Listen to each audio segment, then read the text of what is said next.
ಕೋಲಾರ ತಾಲೂಕಿನ ಮದ್ದೇರಿ ಗ್ರಾಮದಲ್ಲಿ 30 ವರ್ಷಗಳಿಂದಲೂ ಕೆನರಾ ಬ್ಯಾಂಕ್ ಶಾಖೆ ಇದೆ. ಈ ಬ್ಯಾಂಕ್ನ ಕಾರ್ಯವೈಖರಿ ವಿರುದ್ಧ ಹಾಗೊಂದು ಈಗೊಂದು ದೂರುಗಳಿರೋದು ನಿಜ. ಆದರೆ ಇದೀಗ ಎದುರಾಗಿರುವ ಆರೋಪವು ಗಂಭೀರವಾಗಿದೆ.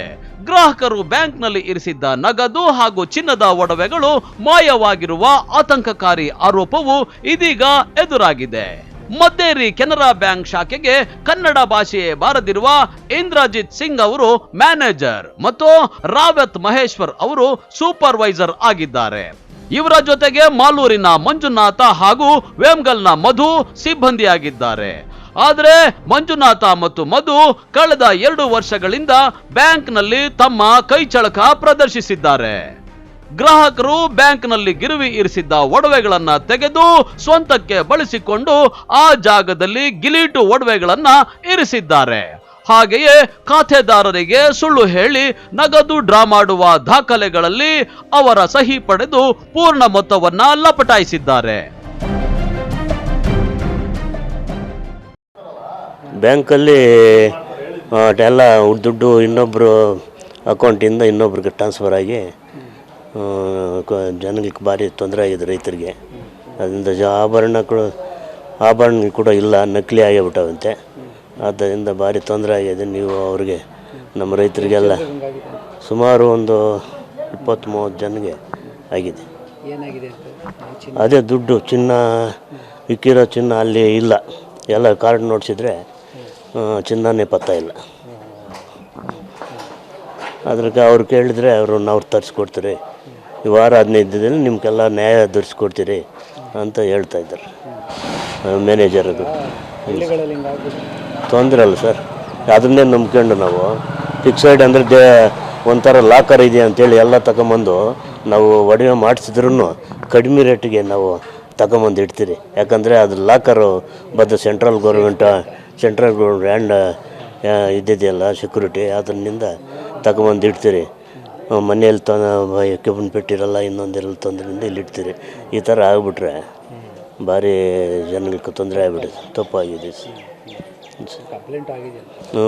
FIR ಆಗಿದೆ ಅಂತೆ 4 ಜನ ಮ್ಯಾನೇಜರ್ ಮೇಲೆ ಒಂದಿಬ್ಬರು ಅಸಿಸ್ಟೆಂಟ್ ಮ್ಯಾನೇಜರು, ಇಬ್ಬರು ಮಂಜುನಾಥ್ ಅಂತೇಳಿ ಮಧು ಅಂತೇಳಿ 4 ಮೇಲೆ ಇದಾಗಿದ್ದಾರೆ. ಸರ್, ನಾವಿಲ್ಲಿ ಸುಮಾರು ವರ್ಷಗಳಿಂದ ಇಲ್ಲಿ ವ್ಯವಹಾರ ಮಾಡ್ತಾಯಿದ್ದೀವಿ. ಈ ಸಾರಿ ಮಾರ್ಚ್ ಇದಕ್ಕೆ ಇದಾದಲ್ಲೇ ಸುಮಾರು ಒಡವೆಗಳೆಲ್ಲನೂ ನಕಲಿ ಮಾಡಿದ್ದಾರೆ ಬ್ಯಾಂಕಲ್ಲಿ ಇದು ಮಾಡಿಕೊಂಡು. ಮತ್ತು ನಾವು ಅಮೌಂಟು ನಂದು ಲೋನ್ ಇತ್ತು, ಕಿಸಾನ್ ಲೋನು, ಕೋರ್ಟಿಂದನೂ ಕಟ್ಕೊಂಬಂದಿದ್ದೆ 2 ಲಕ್ಷ. ಮತ್ತೆ ನೋಟಿಸ್ ಕಳಿಸಿದ್ದಾರೆ ಸರ್. ಕೇಳಿದ್ರೆ NOC ಕೊಡಿ ಅಂತ ಹೇಳ್ಬಿಟ್ಟು ಕೊಡ್ತೀವಿ ಅಂತ ಹೇಳ್ತಾರೆ. ಈಗೆಲ್ಲ ಹೊಸಬ್ರು ಬಂದಿದ್ದಾರೆ ಸರ್. ಈ ಥರ ಸುಮಾರು ಫ್ರಾಡ್ ಆಗಿದೆ ಸರ್ ಬ್ಯಾಂಕಲ್ಲಿ, ಸುಮಾರು ಕೋಟಿಗಳು ಫ್ರಾಡ್ ಆಗಿದೆ ಅಂತ ಹೇಳ್ತಾ ಇದ್ದಾರೆ. ಎಷ್ಟು ಅಂತ ಏನೋ ಗೊತ್ತಿಲ್ಲ ಸರ್. ಇವಾಗ ಒಡವೆಗಳದ್ದು FIR ಮಾಡಿದ್ದಾರೆ ಸರ್. FIR ಇದರಲ್ಲಿ ಏನಾಗುತ್ತೆ ಅನ್ನೋದು ಗೊತ್ತಾಗಬೇಕು ಸರ್. 4 ಜನ ಮೇಲೆ FIR ಆಗಿದೆ. ನಕಲಿ ಇದು ಮಾಡಿದ್ದಾರೆ, ಒಡವೆನೋ ಒರಿಜಿನಲ್ ಎತ್ಕೊಂಬಿಟ್ಟು ನಕಲಿ ಮಾಡಿದ್ದಾರೆ ಅಂತೇನೋ ಮಾಹಿತಿ ಇದೆ ಸರ್. ಆ ಥರ ಜನ ಬಂದು ಎಲ್ಲ ಪ್ರತಿಯೊಬ್ಬರೂ ಬಂದು ಒಡವೆ ಇಟ್ಟಿರೋರು ಚೆಕ್ ಮಾಡ್ಕೊಂಡು ಹೋಗ್ತಾ ಇದ್ದಾರೆ. ಕೆಲವ್ರದ್ದು ಐತೆ, ಕೆಲವ್ರದ್ದು ನಕಲಿ ಆಗೈತೆ. ನಿಜಾನೇ ಸರ್, ನಕಲಾಗೈತೆ. ಹಾಂ, ಅದು FIR ಕಾಪಿನೂ FIR ಮಾಡಿದ್ದಾರೆ ಸರ್. ಹೆಡ್ ಆಫೀಸಿಂದ ಬಂದು ಅಶೋಕ್ ಕುಮಾರ್ ಅಂತ ಹೇಳ್ಬಿಟ್ಟು ಅವ್ರು ಬಂದು ಇಲ್ಲಿ FIR ಮಾಡಿದ್ದಾರೆ. ಹಾಂ ಸರ್, ಇವ್ರಿಗೇನೋ ಸಸ್ಪೆಂಡ್ ಆಗಿದ್ದಾರೆ ಅಂತಾರೆ ಸರ್. ಅದೇನೋ ಮಾಹಿತಿ ಇನ್ನೂ ಗೊತ್ತಿಲ್ಲ ಸರ್. ಇಲ್ಲ FIR ಆಗಿ ಅರೆಸ್ಟ್ ಮಾಡಿದಾರೋ ಏನಂದು ಇನ್ನೂ ಜನಕ್ಕೆ ಯಾವುದು ಗೊತ್ತಿಲ್ಲ ಸರ್. ಇನ್ನೂ ಬಂದು ಬ್ಯಾಂಕ್ ಹತ್ರ ಹೋಗ್ತಾ ಇದ್ದಾನೆ ಇದು ಸರ್. ಈ ಥರ ಹಳ್ಳಿಗಳಿಗೆ ಎಲ್ಲ ಕಂಬ್ಕೊಂಡಿದ್ದು ಕೆನರಾ ಬ್ಯಾಂಕ್ ಸರ್. ಈ ಥರ ಆಗಿಬಿಟ್ರೆ ಮುಂದೆ ನಾವು ಯಾವ ಥರ ಸರ್?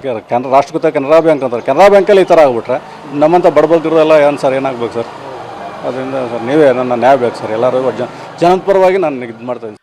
ಮದ್ದೇರಿಯ ಕೆನರಾ ಬ್ಯಾಂಕ್ನಲ್ಲಿ ಇರಿಸಿದ್ದ ನಗದು ಮತ್ತು ಒಡವೆ ಪತ್ತೆಯಾಗದಿರುವ ಸಂಗತಿ 1 ವಾರದ ಹಿಂದೆಯೇ ಬೆಳಕಿಗೆ ಬಂದಿದೆ. ತಕ್ಷಣ ಆತಂಕಗೊಂಡ ಗ್ರಾಹಕರು ತಮ್ಮ ದುಡಿಮೆಯನ್ನ ಹಿಂದಕ್ಕೆ ಪಡೆಯಲು ಧಾವಿಸಿದ್ರು. ಆದರೆ ಬಹುತೇಕ ಗ್ರಾಹಕರ ಚಿನ್ನಾಭರಣ ಹಾಗೂ ಖಾತೆಯಲ್ಲಿದ್ದ ಹಣ ನಾಪತ್ತೆಯಾಗಿವೆ. ಬ್ಯಾಂಕ್ ಇದು ಸೊಸೈಟಿ ಆಲ್ರೆಡಿ ಹಾಲಾಗ್ತೀರಿ, ನಾವು ಕಾಸಿಗೆ ಬಂದರೆ ಡ್ರಾ ಮಾಡಿಗೆ 3.5 ಲಕ್ಷ ಡ್ರಾ ಆಗಿದೆ ಸರ್. ನಿಮ್ಮ ದುಡ್ಡು? ನಮ್ಮ ದುಡ್ಡು ನಿಮ್ಮ ಅಕೌಂಟಲ್ಲಿ ಇಲ್ಲ? ಇಲ್ಲ, ಅಕೌಂಟಾಗ 5 ಪೈಸೆ ಇಲ್ಲ ಸರ್. ಒಂದಿನ ಬಂದೆ 1,12,000 ಇದೆ ಅಂದರು. ತಿರುಗಿನೊಂದಿನ ಬಂದರೆ ಅದು ಇಲ್ಲ ಸರ್. ಇವಾಗ ಏನು ಹೇಳ್ತಾರೆ? ಎಲ್ಲ ಡ್ರಾ ಮಾಡಾಕಿ ಬಿಡೋಲ್ಲ. ಇವಾಗ ಏನು ಹೇಳ್ತಾರೆ ಕೇಳಿ? ಅವ್ರು ಹೇಳಿದವ್ರು ಎಲ್ಲ ಕಂಪ್ಲೇಂಟ್ ಕೊಡು ಅಂದರು. ಕಂಪ್ಲೇಂಟ್ ಕೊಟ್ಟಿದ್ದಾರೆ. ನನ್ನ ಮಗಂದು ಅಷ್ಟೇ ಸರ್. ಅವನದು 3.5 ಲಕ್ಷ ಇತ್ತು. ಅವನದು ಕಂಪ್ಲೇಂಟ್ ಕೊಟ್ಟಿದ್ದೀನಿ. ಅವರು ದುಡ್ಡು ಕೇಳೋದು ಬೊಕ್ಕೆತ್ನಾಗೆ ದುಡ್ಡೇ ಎಲ್ಲ ಡ್ರಾ ಆಗಿದೆ ಅಂತ. ಇಂಟ್ರ್ಯೂಗೆ ಆಗ್ತಾ ಇಲ್ಲ ಸರ್. ಇಂಟ್ರ್ಯೂಗೂ ಆಗ್ತಾ ಇಲ್ಲ ಸಾಹೇಬ್ರು. ನಾವು ಕಟ್ಟಿರೋ ದುಡ್ಡು ಇಂಟ್ರ್ಯೂಗೆ ಇಲ್ಲ. ಇಂಟ್ರ್ಯೂಗಳೇ ಇಲ್ಲ. ದುಡ್ಡು ಬಂದು ಕೇಳಿದ್ರೆ ಈಗ ಹೇಳ್ತಾರೆ ನಾವು ಹಾಲ್ ಬಿಲ್ಲು ಮದ್ದಿ ಕಾಸು ಎಲ್ಲ ಆಗ್ತಾ ಇದ್ರು. ನಾವು ಕೂಲಿ ಮಾಡೋರು ಸಹ ನಾವು ಹಿಂಗೆ ಮಾಡಿದ್ರಿ ಸರ್. ಬ್ಯಾಂಕ್ಗಳಲ್ಲಿ ಹೆಂಗಾಗ್ಬಿಟ್ರೆ ಹೆಂಗಣ ಮಾಡೋದು? ಕೋಟಿಲಿ ಆಗಿಬಿಟ್ಟಿದೆ ಸರ್. ಒಟ್ನಲ್ಲಿ ರಾಷ್ಟ್ರೀಯ ಬ್ಯಾಂಕ್ಗಳಲ್ಲಿ ನಗದು ಮತ್ತು ಬಂಗಾರ ಸೇಫ್ ಎನ್ನುವ ನಂಬಿಕೆಯನ್ನ ಕೋಲಾರದ ಈ ಪ್ರಕರಣವು ಸುಳ್ಳು ಮಾಡಿದೆ. ಬ್ಯಾಂಕ್ ವ್ಯವಸ್ಥೆಯಲ್ಲಿನ ಅಭದ್ರತೆಯ ಭಾವವನ್ನ ಹೋಗಲಾಡಿಸಲು ಅಧಿಕಾರಿಗಳು ಶ್ರಮಿಸಬೇಕಾಗಿದೆ. MM TV news bureau, Kolar.